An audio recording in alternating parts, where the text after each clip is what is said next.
Assalamualaikum warahmatullahi wabarakatuh dan selamat jumpa dengan Master Q dari Fast English Room, an English expert. Pada video kali ini kita akan membahas tentang teknik menjawab cepat reading TPS kedua UTBK 2020.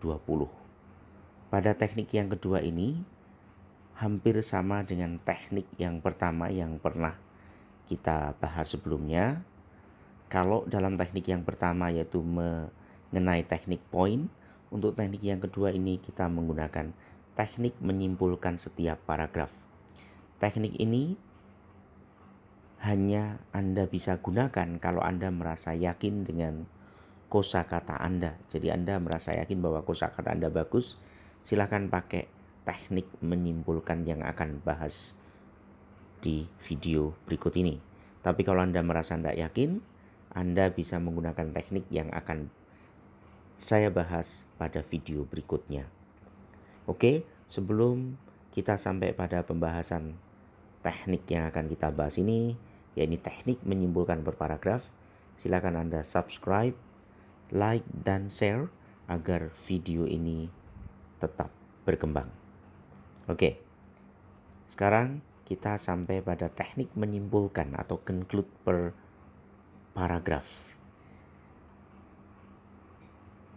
Anda yakinkan bahwa pada setiap paragraf Anda menyimpulkan secara singkat tentang apa yang Anda baca. Jadi yang paragraf pertama seperti pada teknik poin bahwa itu adalah intro plus konten. Jadi pengantar plus isi ada di paragraf pertama. Jadi Anda harus baca semua dan simpulkan dengan kalimat singkat. Jadi Anda menyimpulkannya dengan kalimat singkat, hanya dengan 2 atau 3 kata aja. Kemudian paragraf sisa, yakni paragraf 2, 3, dan 4, fahami kalimat 1 dan 2, jadi gabungkan kalimat pertama dan kedua dan simpulkan. Kemudian paragraf yang terakhir, saya bilang paragraf terakhir, karena bisa juga nanti paragrafnya 4 atau 5 atau lebih dari itu. Paragraf terakhir yakinkan bahwa dia adalah kesimpulan dan Anda harus fahami kalimat pertama dan kedua dan terakhir. Jadi 1, 2, dan terakhir. Kemudian simpulkan. Kalau Anda masih menggunakan kertas, tulis sebelah kanannya. Kalau tidak, Anda simpan dalam pikiran Anda. Dan biasanya paragraf pertama dan terakhir pasti berhubungan. Jadi biasanya paragraf terakhir pasti mengulang kembali apa yang dinyatakan di paragraf pertama. Ini adalah cara menjawab reading kedua. Tapi ingat, penguasaan kosakata tetap lebih penting. Oke, sebelum ke materi utama, teknik menyimpulkan, silakan subscribe, like, dan bunyikan lonceng agar tidak ketinggalan video berikutnya tentang teknik menjawab reading lainnya dan teknik menambah kosakata atau vocabulary. Oke, paragraf yang pertama. Ingat bahwa paragraf pertama, semua kalimat itu penting karena ini pengantar plus isi. Semua itu penting. Cuman kebetulan dalam paragraf ini adalah kalimat pertamanya itu sudah menggambarkan semuanya, yaitu apa? The most common causes of tsunamis are underwater earthquake. Kalau Anda artikan, penyebab paling utama dari tsunami adalah gempa bumi bawah air. Kemudian paragraf kalimat kedua, to understand earthquake underwater, you must first understand plate tectonics. Berarti kalimat selanjutnya itu adalah tentang prosesnya. Maka kalimat pertama kita ambil, kita simpulkan menjadi gempa bawah air adalah sebab tsunami. Kemudian paragraf yang kedua, think of a pie cut into 8 slices. Jadi pikirkan sebuah kue yang dipotong menjadi 8. The pie crust will be lithosphere and the hot sticky pie filling.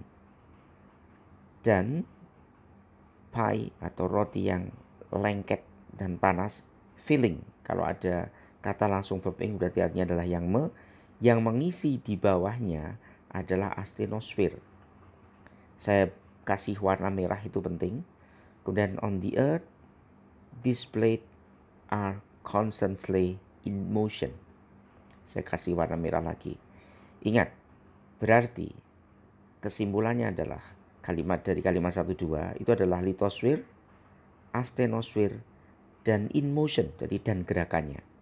Jadi litosfer, atmosfer, dan gerakannya. Dan paragraf yang ketiga, when two plates come into contact, jadi come into contact itu penting.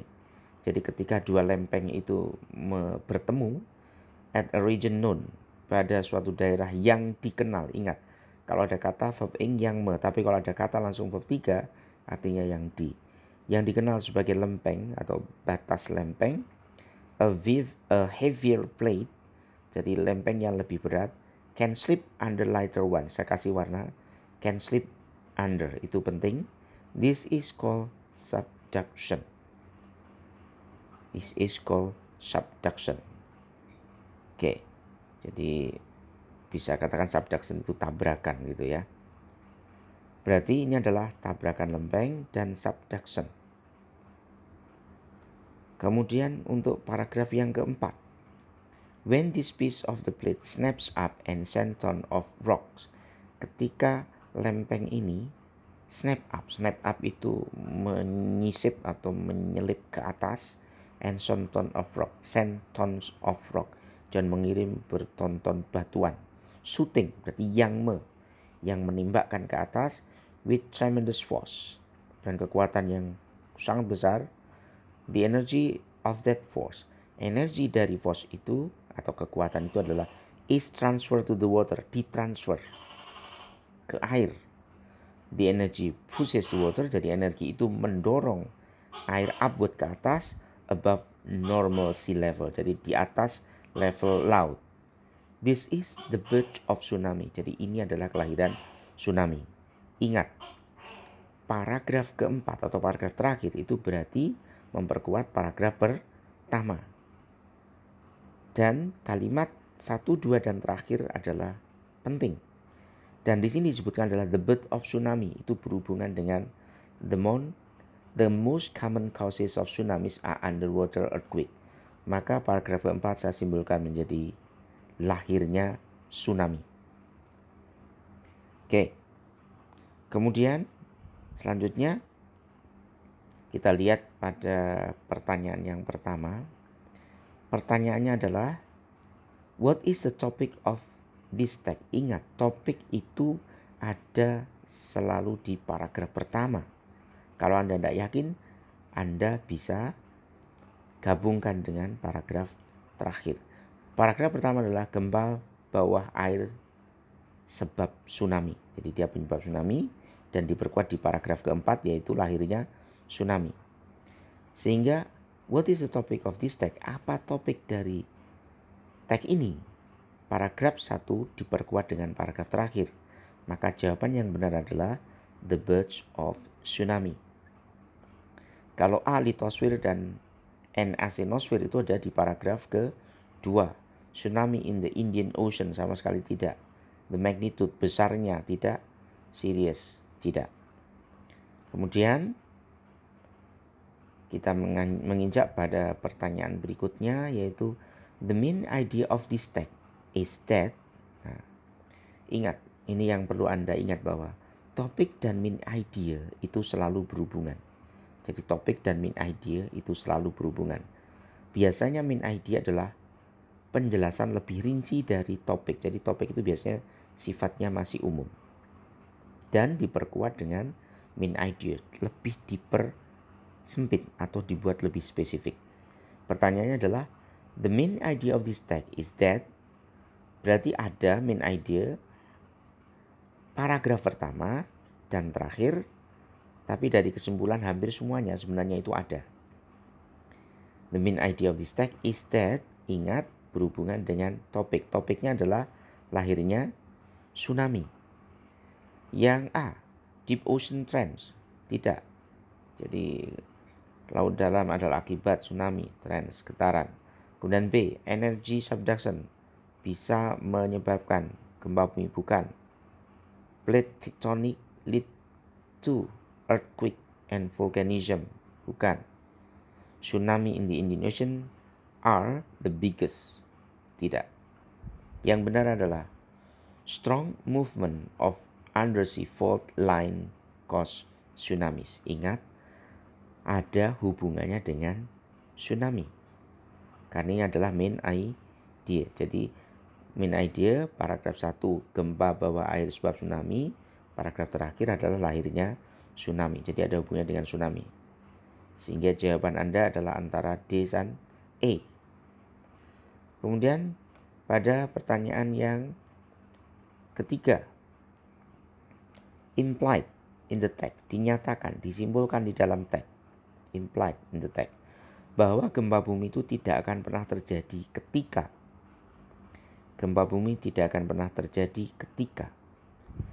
Anda lihat di paragraf kedua, yaitu litosfer, atmosfer, astenosfer, dan gerakannya itu diperkuat, dan gerakannya jadi di kesimpulan dari paragraf kedua diperkuat dengan the movement along the fault line. The movement along the fault line. Jadi ada di paragraf kedua di situ. The movement, ada pergerakannya. Sehingga dinyatakan di dalam teks atau disimbolkan dalam teks bahwa gempa bumi tidak akan pernah terjadi ketika yang C, yang benar, yaitu no fault line of plate tectonic happen. Jika tidak ada garis patahan tektonik yang terjadi. Karena Anda sudah sangat jelas di situ bahwa litosfer, atmosfer itu yang selalu bergerak. Dan akhirnya mereka bertabrakan. Jadi kalau tidak ada lempeng atau tidak garis ini, maka tidak akan terjadi tektonik. Oke. Kemudian kita menginjak pada pertanyaan yang keempat. Which of the following natural disaster happening in Indonesia related to the fault? Mana bencana alam yang terjadi di Indonesia berhubungan dengan fault movement of plate tectonic, jadi gerakan dari patahan tadi. Dari kesimpulan ada di paragraf kedua, yaitu litosfer, atmosfer, dan pergerakannya. Jadi ada in motion. Kemudian in motion saya diberi warna merah di situ, diperkuat dengan kata movement. Nah, di situ. Kemudian ada kata di bawahnya, this motion are capable, jadi gerakan ini of producing earthquake, bisa menghasilkan gempa bumi, and volcanism, jadi ada volcanism. Maka yang paling benar adalah A, yaitu volcanic eruption. Kemudian yang kelima, the following is mentioned in the text about tsunamis except. Berikut disebutkan dalam teks tentang tsunami kecuali bahwa. Anda lihat yang B, close to the rise of sea level from the sinking plate, ada di paragraf ketiga karena ada tabrakan tadi. Kemudian yang C, connected to deep ocean trenches along the sea floor, ada di paragraf kedua. Jadi connected to deep ocean trenches along the sea floor. Trenches itu getaran.